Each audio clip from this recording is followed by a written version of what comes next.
Tong besi ini dipanaskan oleh api merah. Itu bisa membuat seseorang menjadi abu dalam 1 detik saja. Pria ini berjalan melewati tong besi dengan tangan kosong. Tidak terduga, dia sama sekali tidak terluka. Pria ini lahir di sarang burung. Di sebelahnya ada telur ajaib. Burung kecil di dalam telur. Baru menetas saja, dia bisa berbicara. Melihat apa? Ambil air untuk saya minum. Tetapi Maruderan cacat sejak kecil. Dia perlu minum obat herbal setiap hari untuk hidup. Kepala desa yang baik hati, Fembunatan, mengadopsi anak itu bersama dengan burung aneh itu. Pada saat ini, kerajaan Vedalam menjadi penguasa baru. Mereka brutal dan haus darah, terus-menerus memungut pajak. Orang-orang di desa sangat sulit dan kasihan. Ayah angkat Maruderan dipotong lengan. Dan kakak perempuannya dibunuh oleh seorang tentara. Dengan kebencian, Maruderan dewasa. Dominasi brutal dari kerajaan Vedalam belum berhenti. Tidak hanya itu, mereka sekali lagi menyerang penduduk desa tanpa alasan. Tidak hanya dia membunuh kepala desa Fembunatan, tetapi juga menculik Dewi Mimpi Maruderan, Pavazamali. Kebencian baru ditambah kebencian lama. Balas dendam harus balas dendam. Tetapi dengan kekuatan dia sendiri, benar-benar tidak dapat menang Blood Rage yang memiliki kekuatan supernatural. Pada saat ini, orang di desa mengeluarkan botol air ajaib. Setelah minum air ini, dapat memiliki kekuatan supernatural dari kerajaan. Namun, ini hanya produk setengah jadi. Oleh karena itu, masa berlakunya hanya tinggal 8 menit saja. Maruderan membawa botol air ajaib. Mengantar 2 temannya Kodangi dan Sama. Siap menyelinap ke istana untuk menyelamatkan orang. Dalam perjalanan, tidak sengaja mereka bertemu dengan suku elf. Sangat kebetulan.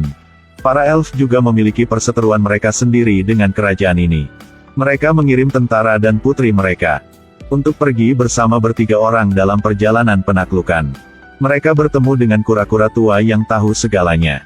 Meminta kura-kura tua memberitahu rahasia untuk melewati gerbang. Tetapi kura-kura tua mengatakan sedikit misterius.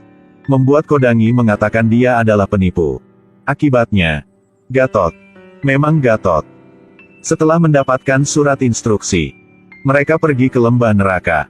Menurut instruksi dari kura-kura tua, mereka mendorong batu besar masuk pintu gua. Jembatan batu tiba-tiba muncul dan hubungkan 2 tebing bersama. Mereka melewati gerbang pertama sangat lancar. Berdasarkan kata-kata dari kura-kura tua, gunakan daun untuk membuat seruling, panggil seekor katak. Kemudian mencari pria yang sudah menikah. Jilat di pantat katak ini. Akan mendapat instruksi baru.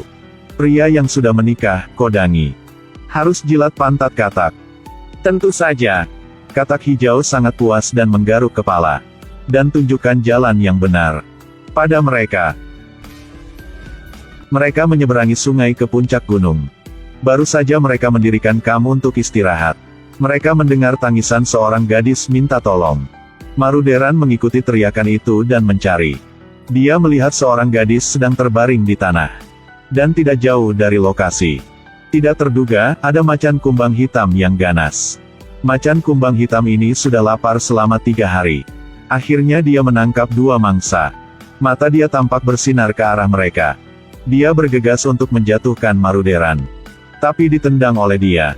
Itu buru-buru berdiri dan terus menyerang. Sekali lagi, dia bisa menghindari. Mungkin mangsa ini tidak mudah untuk dimakan. Jadi ganti ke mangsa lain. Maruderan sangat cepat.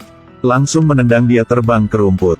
Tidak lama, macan kumbang hitam bergegas keluar lagi. Sekali lagi berlari ke arah gadis itu.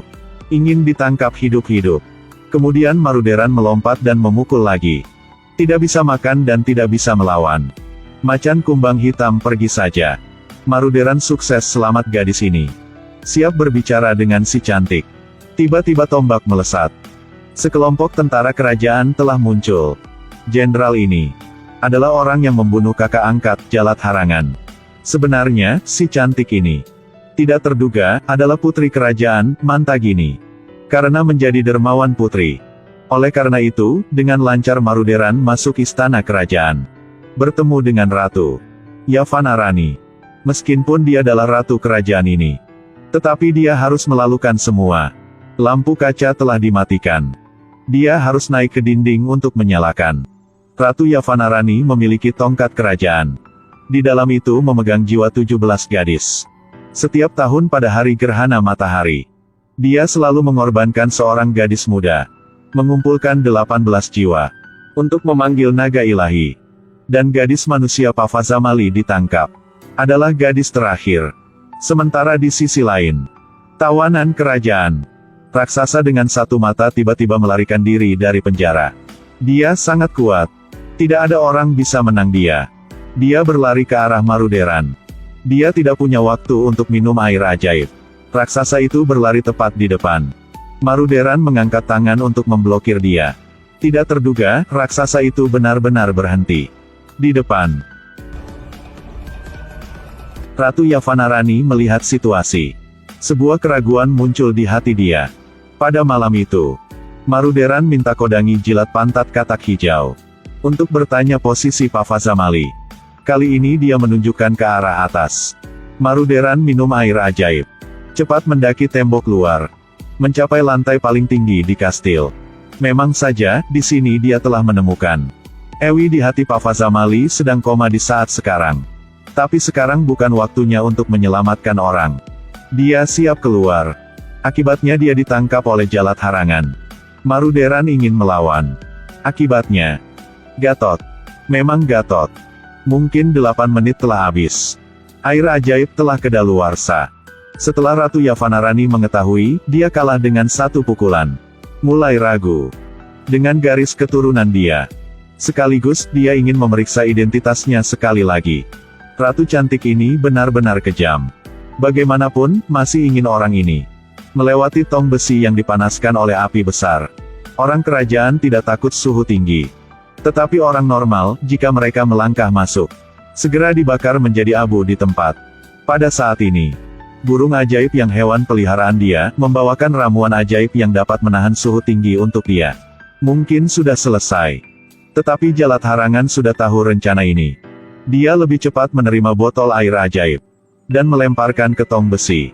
Sudah sampai sekarang, Maruderan sangat tekad untuk menginjakan kaki di dalam tong besi. Tetapi tidak terduga, dia benar-benar aman dan keluar dari tong besi. Ratu Yavanarani tidak meragukan dia lagi. Siap menerima dia sebagai selir kerajaan. Tetapi Maruderan sangat bingung. Mengapa dia bisa? Pada saat ini, seorang penatua dari kerajaan bertemu dengan dia. Sebenarnya, Maruderan adalah putra kerajaan. Di masa lalu, Jalat Harangan menggunakan sihir kegelapan untuk mengendalikan Putri Yavanarani, sekaligus memenjarakan raja, membunuh semua keluarga putra.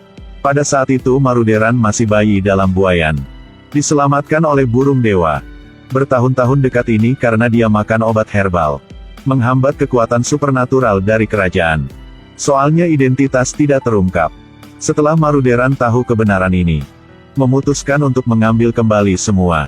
Dia sendirian ke istana. 1 orang melawan 10 orang. Mereka kalah. Ekarang sampai Jalat Harangan. 2 orang guna pedang untuk bertarung. Sebentar. Pamerkan taring untuk lebih kekuatan. Bertarung dari depan, dan terus bertarung dari belakang. Akhirnya, Maruderan sudah menang. Dia menusukkan pedang ke dada. Tetapi sebelum dia meninggal, dia masih tidak akan menyerah. Menghancurkan cincin yang menyembunyikan sihir hitam. Ratu Yavanarani terkendali. Tiba-tiba hilang ingatan. Dia mempercepat proses pengorbanan. Siap mendedikasikan gadis manusia Pavazamali. Pada saat itu, Maruderan diblokir oleh raksasa. Mungkin sangat sulit. Tetapi tidak terduga. Gatot total. Sebenarnya, raksasa sudah mengenali Maruderan sebagai putra kerajaan. Oleh karena itu, dia tidak melawan. Dapat bantuan dari dia. Semua orang bisa masuk lantai paling tinggi. Tapi Ratu Yavanarani tidak mudah. Maruderan tidak bisa menang dia. Pada saat berdua orang sedang bertarung, para elf menyelinap di atas meja pengorbanan. Selamat gadis manusia Pavazamali. Setelah melarikan diri, dia mengambil tongkat dari ratu, melemparkan ke arah Maruderan. Pada saat ini, gerhana matahari mulai muncul. Dia menghancur tongkat. Sihir gelap telah dilepaskan dari tubuh Ratu. Ratu Yavanarani telah sadar. Melepaskan raja. Sekaligus menyerahkan tahta kepada Maruderan. Sampai sini, saya ingin meringkas cerita dalam beberapa kalimat. Identitas pemuda itu adalah teka-teki. Berlatih seni bela diri ingin menang. Jalan menuju sukses, kita harus sabar. Dan banyak latihan. Sampai jumpa lagi.